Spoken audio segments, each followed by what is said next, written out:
Hybrids are our bridge between gas-powered and electric-powered vehicles.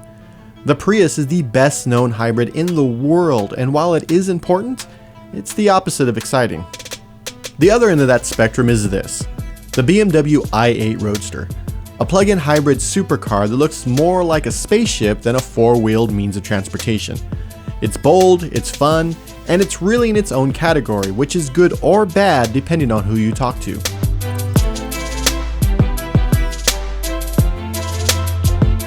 Starting at $163,300, the BMW i8 Roadster sits squarely in the supercar price range, and it has all the usual trappings of a supercar.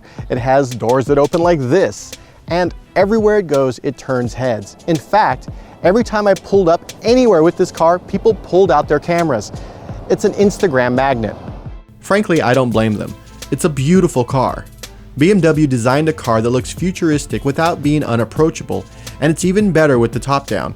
It's what we expected to drive in the future when we were little kids. What we didn't expect from our childhoods is that the cars that would quicken our pulse when we got older, they would plug into the wall in addition to being powered by gasoline. And this car, it only has 3 cylinders. You know what else only had 3 cylinders? The newest Geo, Metro. Doesn't cost a lot, and it has 2 airbags. Okay, fine. The i8's 3 cylinders are turbocharged, and when combined with the electric motor, the car outputs 369 horsepower and 420 foot-pounds of torque. That means this supercar hybrid of the future, it'll do 0 to 60 in 4.4 seconds. That sounds fast, and it is fast, but it's not supercar fast. And you know what? That's fine. Most people buy cars like this to impress people, to draw a crowd. It's basically a giant look at me sign. The i8 Roadster, it does that in a friendlier daily driver package. The i8 Roadster has an EV-only mode that goes up to 33 miles before switching to gas, and will do up to 75 miles per hour. Sure, if you're dropping $166,000 on a car, you might not be too concerned about paying for gas.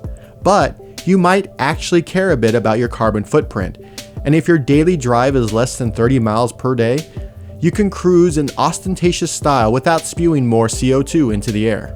Oh, and in EV mode, it's very quiet. In fact, it's so quiet that I was able to follow a bobcat along the road while I was driving. That's something I couldn't do in a Lamborghini or a Ferrari or even an F-150. You also get up to 69 miles per gallon, which is kind of crazy when you think about that's coming from a car that looks like this. Behind the wheel, the car lacks any driver assistance beyond regular cruise control. You don't buy cars like this to have the vehicle help you drive. Instead, you do this as often as possible. The all-wheel drive car is a blast on back roads when put into sport mode. It regenerates the battery enough that you probably don't need to stop by a charging station on the way home. BMW engineers tuned the latest crop of i8s so that the suspension is a bit more neutral. It doesn't have a lot of understeer, which is where you turn the front wheels and the car just kind of keeps going straight, or oversteer, where you turn the car and the back end, slides out. And that's great, and you turn it, you point it, there it goes. But it doesn't have a lot of road feel. You don't get a lot of feedback as you're going through a lot of switchbacks and mountain roads. So it's a bit like playing a video game with the steering wheel. And I personally wish the electronic steering had more something that sort of told me when I was really going around a corner. When you're not pushing the car to the limit, the comfort mode uses the battery with a smattering of gas engine to get you where you're going, and it's a surprisingly nice ride. On the freeway, you don't get jarred by every crease in the road.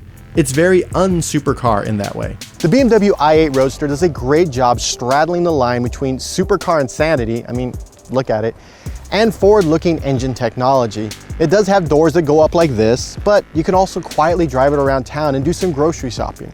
You can't pick up a lot of groceries. The trunk is a bit bigger than expected, but it's still pretty small. The point is, I really like the i8 Roadster. Now, it doesn't have the road feel steering or a chorus of lines that erupt whenever I stomp on the accelerator. Instead, it's a fun car to drive, one that appeals to my inner 8-year-old, the one that wants to drive a car that looks like this, but also wants to feel like he's driving into the future.